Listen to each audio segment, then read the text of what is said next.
Good morning class 6th. Welcome to your maths class. Today we are going to start a new topic which is operations on algebraic expressions.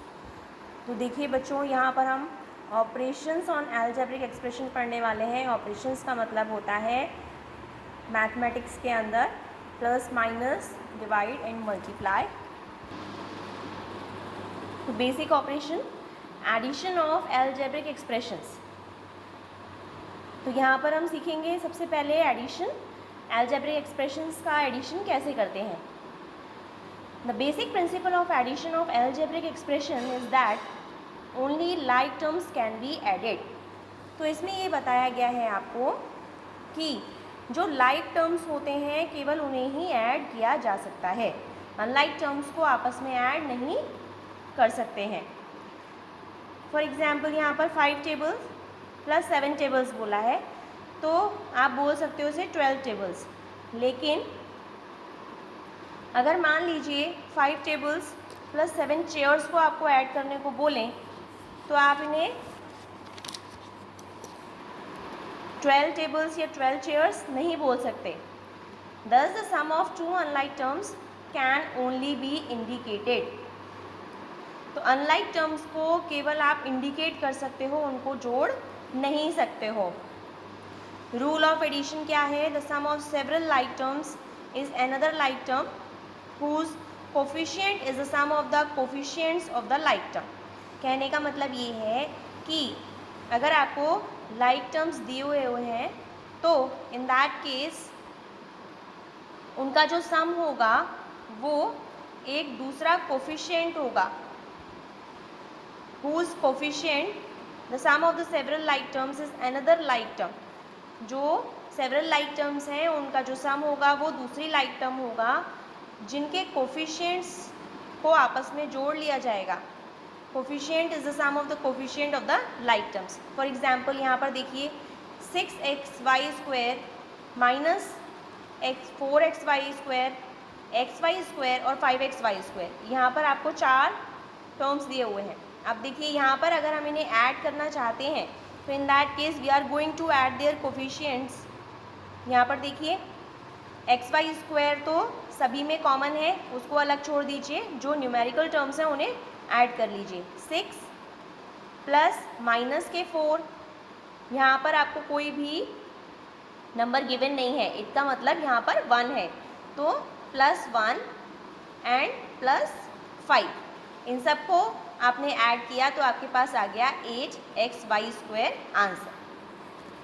तो इस तरीके से हम like terms को add करते हैं. यहाँ पर एक और क्वेश्चन आपको गिवन है, ये एग्जाम्पल आप खुद से कीजिएगा. Now we are going to discuss about column method. In this method each expression is written in a separate row. इस मेथड के अंदर हर एक्सप्रेशन को हम सेपरेट रो में रखते हैं such that their like terms are arranged one below the other in a column. इस तरीके से अरेंज करते हैं कि जो लाइक टर्म्स हैं, जो उनके लाइक टर्म्स हैं वो एक दूसरे के नीचे अरेंज हो जाएं उसी कॉलम के अंदर. देन एडिशन और subtraction of the term is done column wise, और उसके बाद एडिशन या सब्ट्रैक्शन हम कॉलम वाइज करते हैं. फॉर एग्जाम्पल यहाँ पर आपको गिवन है 5x स्क्वायर प्लस के 7y माइनस 6z स्क्वायर. एक और टर्म गिवन है, मतलब टोटल आपके पास 4 टर्म्स हैं. आप इनको कॉलम वाइज अरेंज कर लीजिए और इस तरीके से अरेंज कीजिए कि जो 5x square means x square वाली टर्म्स हैं वो एक दूसरे के नीचे आ जाएं. जहाँ पर हमारा लिटरल नंबर y है वो एक दूसरे के नीचे आ जाएं. 6z स्क्वायर तो z स्क्वायर वाली टर्म्स एक दूसरे के नीचे आ जाए. तो अब देखिए यहाँ पर हमने इसको अरेंज कर लिया. अरेंज करने के बाद हम इनको इजीली ऐड या सब्ट्रैक्ट कर सकते हैं. जैसे यहाँ पर देखिए 6z square plus 2z square, तो इनको प्लस करेंगे तो आपके पास क्या आ जाएगा. यहाँ पर माइनस के 6 है ना, तो इसीलिए आपके पास माइनस के 4z स्क्वायर आ जाएंगे क्योंकि प्लस माइनस माइनस होता है. नेक्स्ट देखिए यहाँ पर plus plus minus and plus, तो 7 प्लस 4 प्लस 2 माइनस 9, तो आपके पास प्लस के 4y आ गए. यहाँ पर देखिए 5 + 3 + 9 - 2, इस तरीके से आपके पास आया 15। तो आपका जो लास्ट में सम आया वो आया 15x² + 4y - 4z², राइट। तो इस तरीके से ये कॉलम वाइज अरेंजमेंट हुई।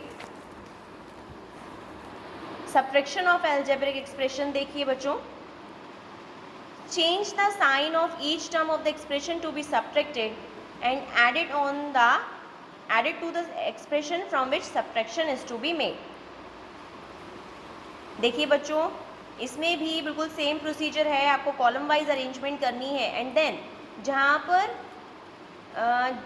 जिस डिजिट्स को माइनस करना है हमें उनके सिंबल्स को हमें चेंज करना होता है। हम एग्जाम्पल के थ्रू इसे ज़्यादा क्लियरली समझ सकते हैं। देखिए, आपको सब्ट्रैक्ट करना है 6xy - 4x² - y² - 2, किस में से माइनस करना है? x² - 3xy + 7y² + 5 में से।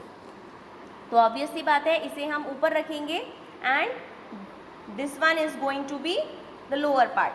तो नीचे ऊपर रख दिया हमने और इसे हमने नीचे रख दिया क्योंकि ये हमें माइनस करना है। अब देखिए यहाँ पर माइनस का सिंबल आ गया।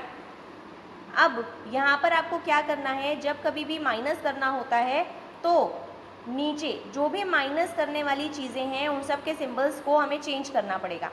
माइनस के 4x² प्लस के 4x² में चेंज कर दिए, प्लस का 6xy उसे माइनस कर दीजिए, माइनस का y² प्लस के y² में चेंज कीजिए एंड माइनस के 2 को प्लस के 2 में चेंज कर दीजिए। तो इस तरीके से, और इसके बाद आप जितने भी हमारे,